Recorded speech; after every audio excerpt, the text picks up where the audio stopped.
ইসলামের ইতিহাসে একটি নাম সবসময় আলোচিত, আবু তালিব।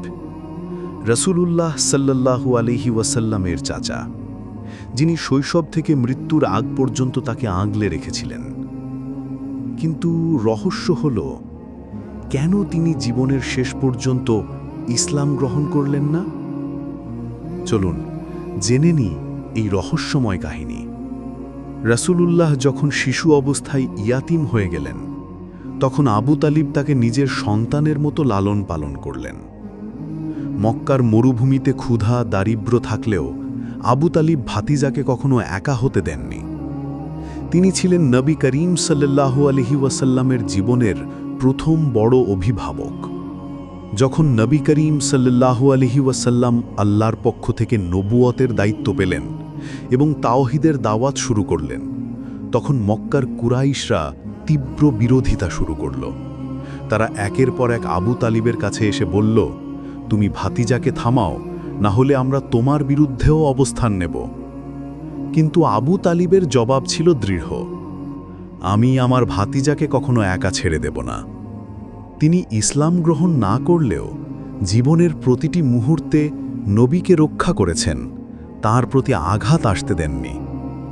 কিন্তু জীবনের শেষ মুহূর্ত এসে গেল। আবু তালিব মৃত্যুশয্যায় শুয়ে আছেন। রাসূলুল্লাহ তার পাশে বসে বললেন, হে চাচা, শুধু একবার কালিমা পড়ুন, লা ইলাহা ইল্লাল্লাহ। এটি বললে আমি কিয়ামতের দিন আপনার পক্ষে সাক্ষ্য দেব। কিন্তু আশেপাশে বসে থাকা কুরাইশ নেতারা, আবু জাহাল আর অন্যরা চাপ দিতে লাগল, তুমি কি পূর্বপুরুষদের ধর্ম ছেড়ে যাবে? এই দ্বিধা আর সামাজিক চাপে আবু তালিব শেষ নিঃশ্বাস ত্যাগ করলেন, কিন্তু কালেমা উচ্চারণ করলেন না। এখানেই শুরু হয় রহস্য। অনেকে বলেন আবু তালিব অন্তরে ইসলাম গ্রহণ করেছিলেন, কিন্তু প্রকাশ করেননি। আবার অনেকে বলেন তিনি গোত্রের সম্মান আর মক্কার সামাজিক চাপের কারণে শেষ পর্যন্ত দ্বিধায় রয়ে গেলেন।